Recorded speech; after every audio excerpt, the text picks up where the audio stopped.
Taxonomy, as we all know, is what? I did. Yeah, talk to your buddies. The classification of organisms. Yes, so the science of naming and classifying organisms. All right, why? Why are we doing this? Why is this important? Yep. We gotta know what, we gotta be able to call them something if we're gonna talk about them. Okay, that's good. Yeah, we have to name things and have a standard for naming across languages. All right, so we can, if somebody's saying raccoon and someone else is saying trash panda, it's the same thing, right? You just use the scientific name, Procyon loader, right? Okay, why else? So naming is important. Why are we classifying them? Okay, so you can know what comprises a different species. Do you have a hand up? Yeah, it's just further kind of organization, right? So it's kind of based on kind of common ancestry, but it also is just so that you can kind of make sense of, this whale is closely related to a different whale other than like a shark or something. Right? Okay, yeah. So you can know relationships. What it's really telling us about the evolution, right? Which is the underlying theme of all of biology, how things evolve. Yes? I think it'd be safe to say that the taxonomy allows us to make assumptions about organisms that we would otherwise have to go into the field and make. We Okay. can say if something's a phylum, then we know that it has some of the same characteristics as everything else in phylum today. Yeah, so once we have a standard for naming and classifying things, when we find new things we can understand based on morphology or whatever characteristics it has, where it fits within this tree of life. Okay? Okay, good. Anything else you guys thought of? Yep. I thought of, vets may have to treat different animals differently. They don't respond the same to different medicines. Right. So, and that is important for different organisms. So you're not going to treat a dog like a snake, right? But you might treat a cat more like you would a dog because they are taxonomically related. Okay? But yeah, if you try going further steps back, it makes a difference in their biology and thus their health. What about human personal health? What about you guys are going to be doctors? Why is this important to you guys? What's that? Yeah. It could help you identify allergens and possibly different species that could cause allergic reactions for specific people. Okay, good. Yeah. I just have a question. Is it still taxonomy if you're naming the different parts of a body? No, because this is just looking at organisms. Yeah, so that would be anatomy. Yeah. All right. Any other thoughts? What do most of our research, what does it go through for human medicine? Yeah, it goes through mice, right? So why are we using mice?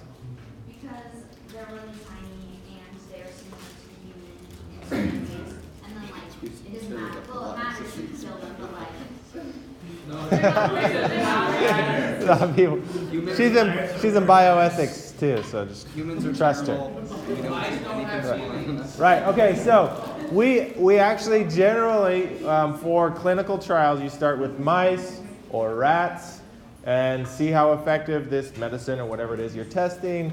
You then move to primates and then human trials. All right. So we're actually using the hierarchy there. We're starting with something kind of distantly related, and then try and do trials on things which are more closely evolutionarily related because they're more similar to us as humans. Now, it's still a leap from a chimpanzee to a human, but if it's going to kill a chimpanzee, we aren't going to try it on a human, right? So we use this in research, in even clinical research as well. It's important. Okay. So our hierarchical classification then, does anyone know this from memory? Tell your neighbor if you can do it. Did Katie come over for good spaghetti? Yeah. Yes, she did, but what did she talk about? Good. Domain, kingdom. Now it used to be that we didn't have domain, that we started at kingdom, okay? But with more and more classification and understanding, we realized, well, we can actually organize all organisms into a further subgroup behind that. So we use domain now, and we'll talk about those three groups when we get to bacteria. That I should have been on the leaderboard for the Kahoot quiz. Why? Because that's the question that got around. Domain kingdom. Domain was, no, I'm saying maybe 15 years ago you should have been. Why don't we just keep going? Subgroups and subgroups. We do, actually. Just make it bigger though. We can keep going. Keep grouping things. Keep going backwards? Yeah, sure. Well, the domain, there are only 3 domains. So beyond that, there's no further way we can We go. can put one in between. Yeah, maybe. And actually there are some in between. There are subphyla, subclasses, suborders, subfamily. But these are the standards when you actually want to actually understand. If you want to look at the family of a certain mammal or whatever, there are subfamilies and genuses and so on and so forth. And we also have a sub of species, right? So we have subspecies below this. Okay, what would be below subspecies? Subspecies, populations. Right, and then you're going to individuals. And that doesn't really help you name and classify organisms. It helps you name and classify your friends and enemies and stuff. But that's kind of as far as you can go if you're wanting to understand, again, this hierarchical classification. Okay, so coming back to the humans and banana and Neanderthal, I want you guys to look up the hierarchical classification for each of these, or pick one and then share with your neighbor. Eukarya. Do they have the same kingdom? Nope. What kingdom are humans? Animalia.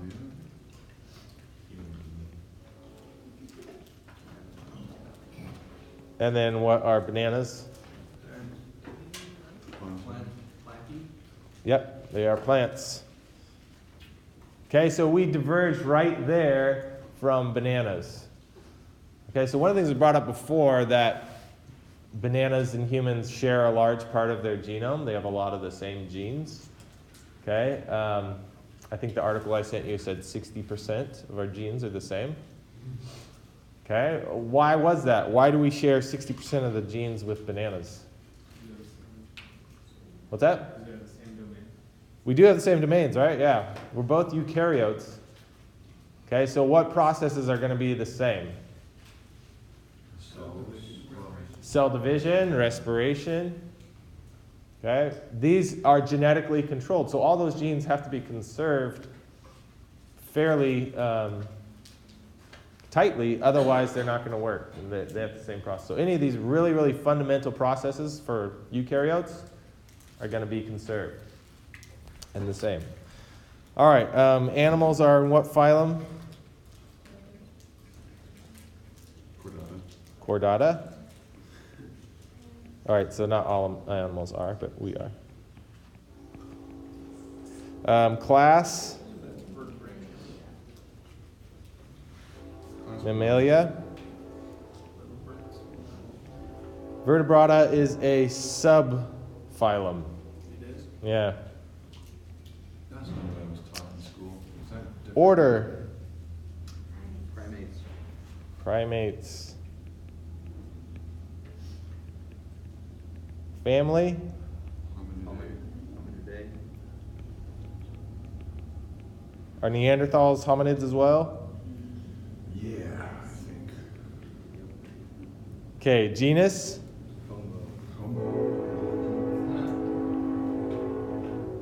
are Neanderthals as well? Yeah. Yeah. Okay, and then the tricky part is the species. Linnaeus.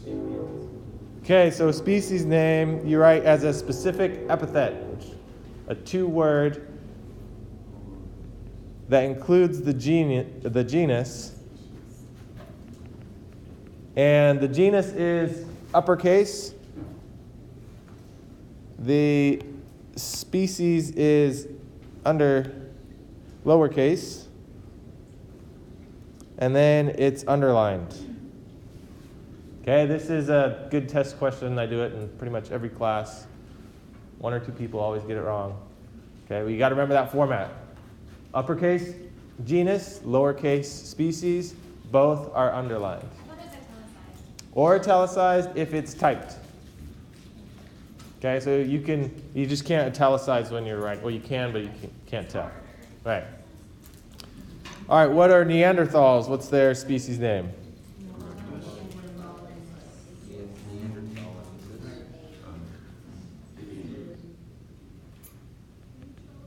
Okay?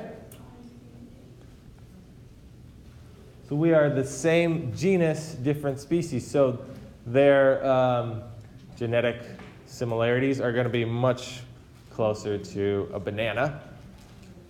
And it's more along the 99.9% the same. In fact, Homo sapiens and Homo neanderthalis created fertile hybrids, which is why we have some Neanderthal DNA currently in us. Okay, so you could say they were the same species. All right, plants. Bananas. What phylum are they? Anyone do bananas? Tracheophyta. Class.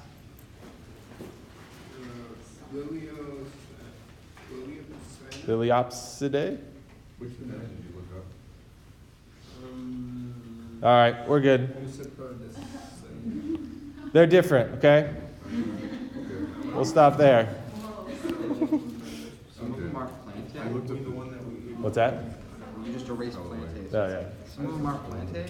But yeah, obviously it's going to be different all the way down because we already diverged at the kingdom level. Okay, but we won't go through that. All right, a phylogeny then. An important thing to remember, this is a hypothesis. Okay, and phylogenies are demonstrating or showing relationships between species or between taxa. It doesn't necessarily have to be species. It could be families or orders or other groups as well. Hypotheses or phylogenies were first based on what? What characteristics do you think first helped us form phylogenies? Morphological. Yes, so morphological appearance. But what are some of the problems with morphologies? You would have certain animals that look similar, but they were actually different. All right, and what are those animals called? Cryptic species. All right, so yeah, cryptic species then muddle it up because they look the same, but they're different. So we now have genetics or protein similarities or RNA similarities. We can use those to determine how closely related species or a group of species or a group of taxa are. Okay? And the most reliable phylogenies include multiple things. So they'll do a morphological combined with a genetic analysis to create their tree. Okay, so there are some certain things you need to know on a phylogeny. This here is a branch point, or also known as what? Node. And what do nodes represent? Cladogenesis. Cladogenesis, but what'd you say, Adam? Fine, same. Somebody said something? There you go, common ancestors. So, but it's also interesting, it's kind of a misnomer when people say common ancestor. It's more like a common population of ancestors, right? Because we know it could have reduced down to one individual, but it would actually have to be two individuals for most instances if it's going to be sexual reproduction. Okay? All right, so we have a node. We have at the ends,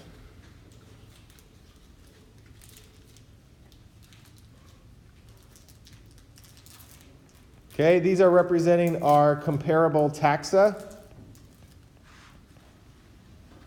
The end of our branches. And when two branches are unified by a single node, such as right here, what do you call that? Sister taxa. Yeah, so these are sister taxa.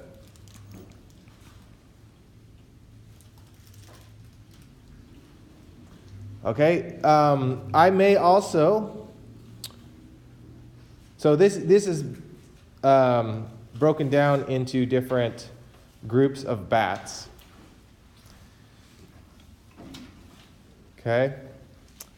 But yeah, there's not a good example on here. But you may also just have, taxa refers to any hierarchical group. So you can have sister species, sister genus, sister kingdom, all the way back. But these are the most closely related within a group. Okay. One other thing we don't have on here as well is when branch points diverge, multiple branch points from a single node. Okay, what is that called?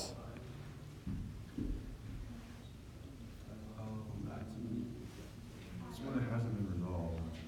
Yep.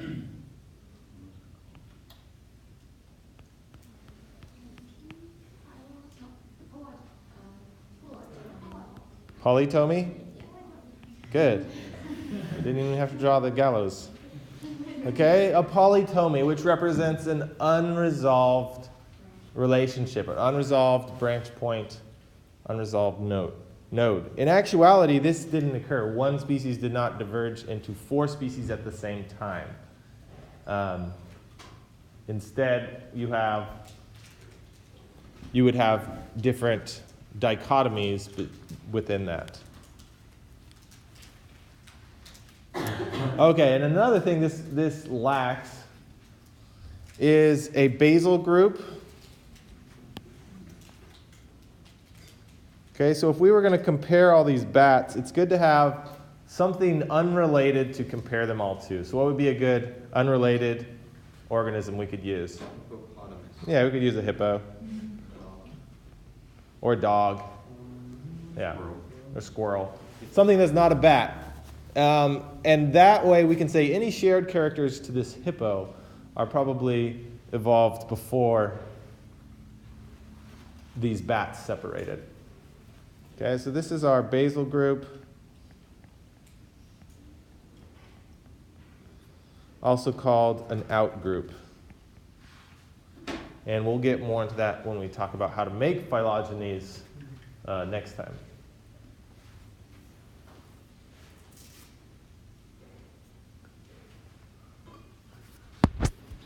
Okay, any questions? Phylogenies? Okay, so I want you guys to, we've got a hamburger here and all the different components within it. I want you and your neighbor not looking at any sort of resource, but just using your own classification system, classify these organisms. Okay, so we've got yeast, wheat, honeybees, lettuce, cows. This is bacteria making the cheese. And I want you to make a phylogeny based on characters that you decide. So first thing you're going to have to decide, you and your neighbor, how are you going to classify these? You can do color, you can do shape, you can do whatever you want to pick. But then after you make your classification, try and group them together in a phylogeny. So These are both round. This one is square. Okay? Something like that. Ready, go. Clades group things by shared, derived characters.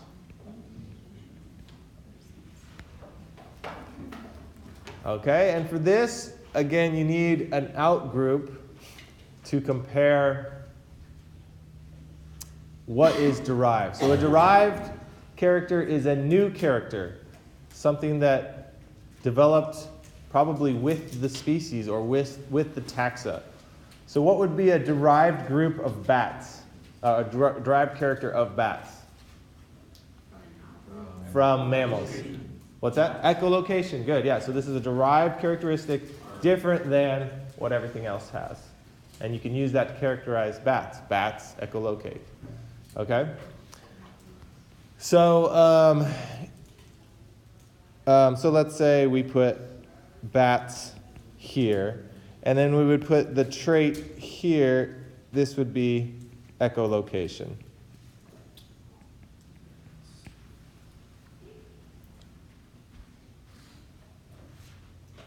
Okay, but bats are, let's put primates over here.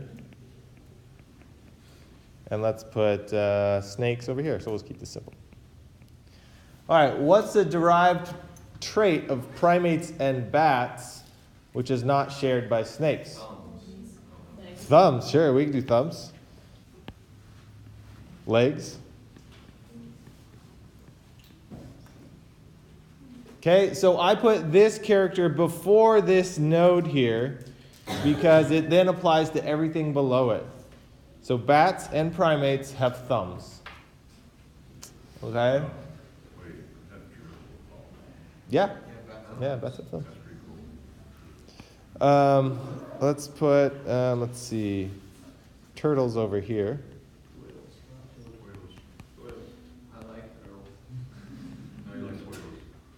Turtles.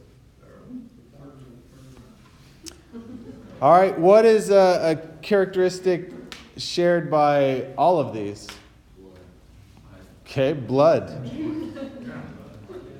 All right, so there's a characteristic which applies to everything here.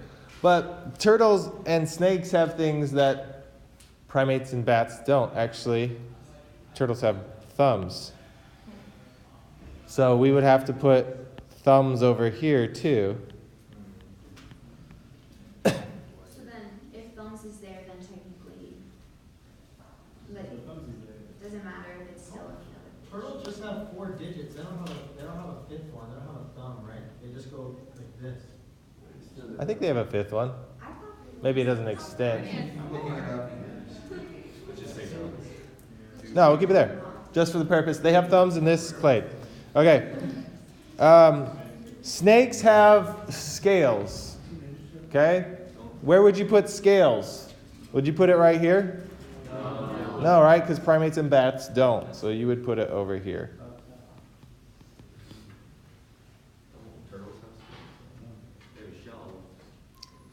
Not like, they have snake scales. Okay? Yes? In case anyone was wondering, tortoises have a little thumb toenail in the front, but turtles, you know, they have fins, so they don't. They have webbed feet. Anyway, all right. So we can then make specific groupings within here and clades within our clade. Okay, and if you have a ancestor, which is represented by that dot, and all its descendants, this is called a monophyletic clade. Okay, so if you got the Valentine's with the phylogeny on it, it says, let's make our love monophyletic. Yep, that's me. You're the only one. That's an ancestor and all its descendants, okay? Another grouping, like if we wanted to talk about turtles and snakes and their ancestors, but exclude our bats and primates, this is a paraphyletic grouping. So that means it has this ancestor, a common ancestor, but it doesn't include all of the descendants. Okay, just some of them, but not all of them.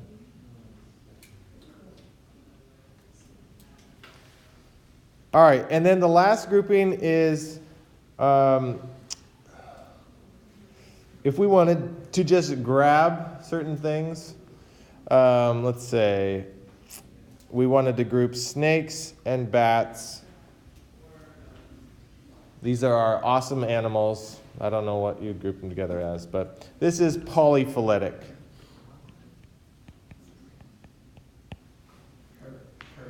So polyphyletic means it doesn't have an evolutionary reason for grouping them together. So for example, if I said flying animals, okay, that would include insects, birds, and bats. We can group them together, but it's a polyphyletic grouping that doesn't have to do with their evolution or their ancestors.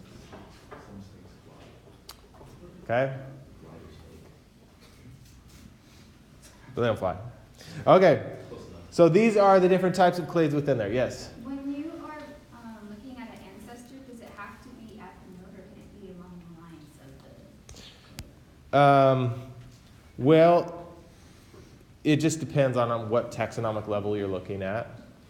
There are animals that are along this lineage here, but they all are bats, right?